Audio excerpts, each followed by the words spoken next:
화면 보이시나요?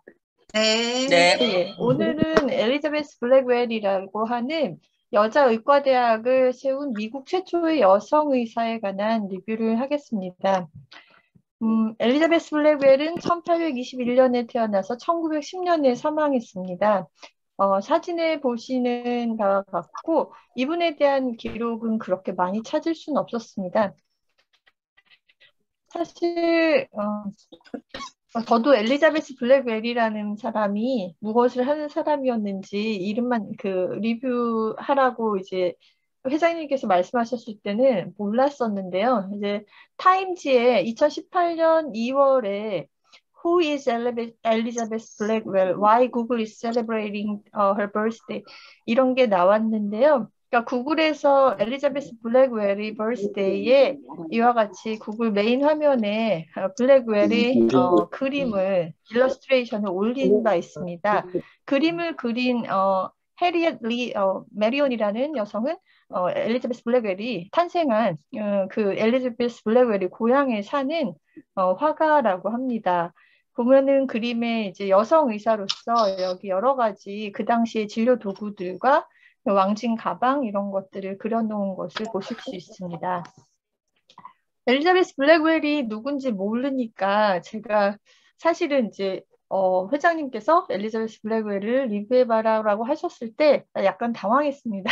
그래서 이제 도서관에 갔지요. 이대 도서관 되게 반가우시죠.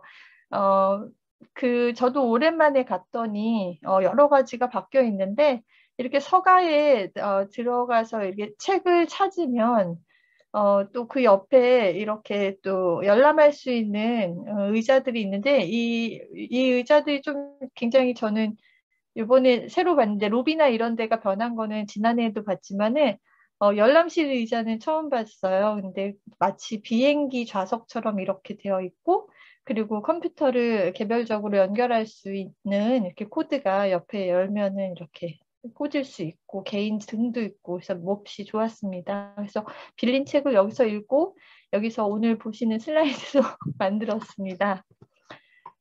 두 권의 책을 찾을 수 있었습니다. The Other Side of Courage, The Saga of Elizabeth Blackwell이라고 하는 로버트 놀드메이어라는 사람이 쓴 엘리자베스 블랙웰에 대한 전기고요. 또 한 권은 프론티어 걸들을 위한 과학자 편지, 시대를 앞서간 여성 과학자들이 보내온 우정과 연대의 목소리라는 부제로 나온 책이었는데요.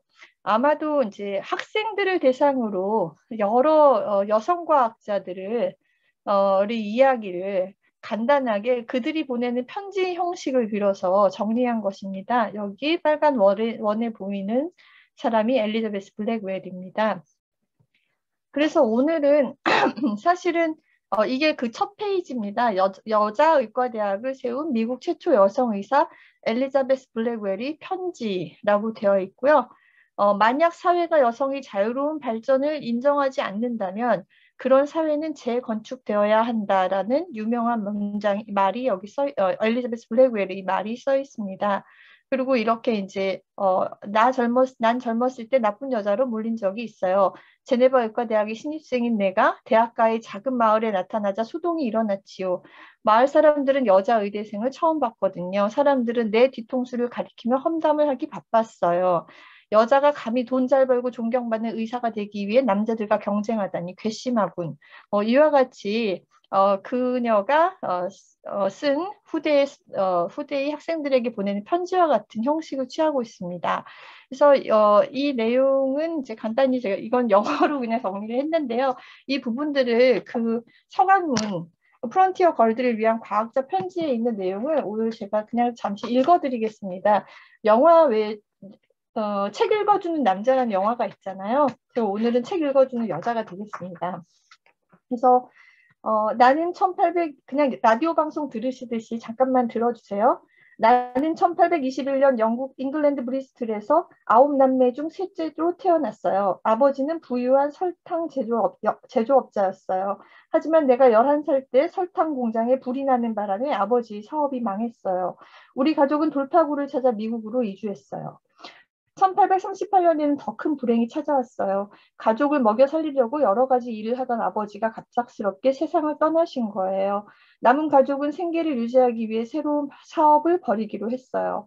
여자 아이들을 위한 작은 학교를 열었지요. 그런데 이 무렵 친구 메리가 암에 걸렸다는 소식을 듣게 되었어요. 메리는 자신을 돌봐주러 온 내게 충격적인 말을 했어요. 의사가 남자라서 어디가 어떻게 아픈지를 제대로 말하지 못했다는 거예요. 부끄럽기도 하고 어차피 잘 알아듣지 못할 것 같아서 그랬다지 뭐예요. 친구는 마지막으로 이렇게 말했어요. 엘리자베스, 넌 똑똑하니까 의학을 공부해서 좋은 의사가 되어봐. 친구의 부탁은 오래도록 내 마음에 남았어요. 그녀가 젊은 나이에 병으로 세상을 떠나는 날 나는 꼭 의사가 되겠다고 마음을 굳혔어요. 그런데 당시에는 미국에서 여성 의사가 한 명도 없었어요. 왜냐하면 의과대학에서 아예 여학생을 뽑지 않았으니까요. 난 애쉬빌리 한 학교에서 2년 동안 교사로 일하며 학비를 벌었어요. 어느 정도 돈을 모은 뒤 필라델피아에 있는 의과대학 4곳에 지원서를 냈어요. 결과는 모두 거절이었고 심지어 내 처지를 딱하게 여긴 교수님께서 이런 말씀을 하셨어요. 파리로 가서 남장을 하고 지원해 보세요. 난 미국에 있는 모든 의과대학에 원서를 넣었어요. 모두 29개 학교에 원서를 넣었고 모두 거절 통보를 받았지요. 점점 실망이 커져갈 때 제네바 의과대학으로부터 한 통의 편지가 날아왔어요. 제네바 의과대학도 다른 모든 의과대학과 마찬가지로 여학생을 뽑았던 적이 없었어요. 그래서 학교에선 나의 입학 여부를 두고 전교생이 참여한 투표를 했다고 해요. 학생들은 이런 투표 자체가 말이 안 되는 일이라 생각해서 장난삼아 일제히 찬성의 표를 던졌어요. 하지만 학교 측에서는 결과를 그대로 받아들여서 내게 입학을 허락했어요. 의대 공부는 쉽지 않았어요. 교수님들은 내게 남학생들과 따로 떨어져 앉으라 했고 해부실에 들어오지도 못하게 했어요. 가장 큰 이유는 해부용 시체가 남성이기 때문이었어요. 감히 여성이 어떻게 남성이 벗은 몸을 볼 수 있겠느냐고 펄쩍 뛰던 교수님을 생각하면 웃음이 나요. 유일한 여자 의대생인 내가 지나가면 마을 사람들도 손가락질을 했어요. 졸업은 했지만 예상대로 나를 받아주는 병원은 없었어요. 미국은 여전히 여성 의사에게 굳게 문을 닫고 있었어요. 따라서 파리와 런던의 병원을 돌면서 수련의로서 경험을 쌓았어요.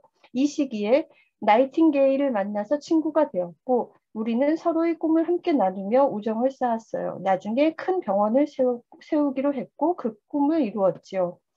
파리 한 소아과에서 수련의로 일할 때 심각한 결막염에 걸린 갓난 아기를 돌보다가 나도 전염되어서 한쪽 눈을 볼 수 없게 되었어요. 나는 그때 예방과 위생의 중요성을 깨달았어요. 수련회를 마치고 미국으로 돌아와서도 여전히 나를 받아주는 병원은 없었어요. 나는 어차피 병원에 취직할 수 없다면 미국 의료계로부터 배척당하는 가난한 사람들을 보살피기로 했어요. 우선은 빈민가를 돌아다니며 여성과 어린이 환자를 보았지요. 나는 주민이 집을 찾아다니며 주변을 청결하게 유지하고 음식을 관리하는 법 등을 가르쳐 주었어요. 그 사이에 동생 에밀리도 의과대학을 졸업해서 의사가 되었어요. 나는 에밀리와 함께 1853년에 처음으로 빈민가의 병원을 열었어요. 헌 집을 수리해서 세운 이 병원의 이름은 뉴욕 빈곤 여성 아동 진료소예요. 나는 병원을 세우는데 만족하지 않고 여학생들만을 위한 의과대학을 만들어야겠다는 생각이 들었어요. 1868년에 드디어 뉴욕시에 여성의과대학을 설립했고 이 학교는 엄격한 입학 기준과 교육 과정으로 유명했어요. 잠시 동안 학교에 다녔던 소피아 잭스 블레이크란 학생은 나중에 런던에 여성들을 위한 의과대학도 세웠어요. 미국의 병원과 학교가 자리를 잡자라는 캐서린과 함께 고향인 영국으로 돌아갔어요. 그곳에서 의과대학을 세우고 전국으로 강연을 다니면서 예방의학의 중요성을 널리 알렸어요. 의사들이 중요한 임무 중 하나가 질병을 미리 예방하는 것이라 믿었기 때문에 영국 정부를 설득해서 국립보건학회를 설립하도록 했어요. 수십 년 전 제네바 의과대학에서 한 사람의 여학생을 받아들임으로써 인해 미국과 영국, 더 나아가 세계 여러 나라의 보건 정책이 바뀌는 기적이 일어났어요. 네, 이상입니다. 그래서 엘리자베스 블랙웰은 다음과 같은 유명한 말들을 남겼는데요. It's not easy to be a pioneer. 파이오니어가 되기는 어렵다. But oh, it is fascinating. fascinating한 일이다. My whole life is devoted unreservedly to the service of my sex. 나의 온 인생은 여성을 위해서 바쳐졌다. 뭐 그런 말이었고요. 아까 처음에 말씀드린 If society will not admit of women's free development, then society must be remodeled. 여성의 자유로운 발전을 가로막는 사회는 재건설되어야 한다라는 유명한 말을 남겼습니다.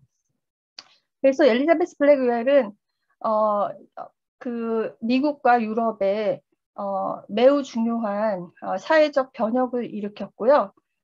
그래서 1974년에는 이와 같은 우표에도 그를 기념하는 우표도 만들어졌다고 합니다. 재밌으셨는지 모르겠는데요. 이 책을 보면서 또 약간 든 생각은 되게 짤막하게 사실은 The Other Side of Courage, The Saga of Elizabeth Blackwell 이 두꺼운 책에 있는 내용을 매우 간단히 정리해서 아마 학생들 대상으로 이렇게 서간문 형식으로 했는데 다른 여러 가지 뭐 메리 퀴리를 비롯해서 여러 여성 과학자들을 이렇게 정리한 책을 보면서 저희도 오늘 갑자기 든 생각은 저희도 매주 저희 의과대학 혹은 저희 이화여대와 관련된 그 파이오니어 여성들에 대한 리뷰를 하고 있는데 이렇게 짤막하게 이와 같은 형식으로 정리해가지고 뭐 한 사람이 일대기에 대해서 한 서너 장 분량으로 이렇게 요약하면은 해서 출간을 하면 어떤가 하는 그런 생각도 살짝 들었습니다. 이상입니다.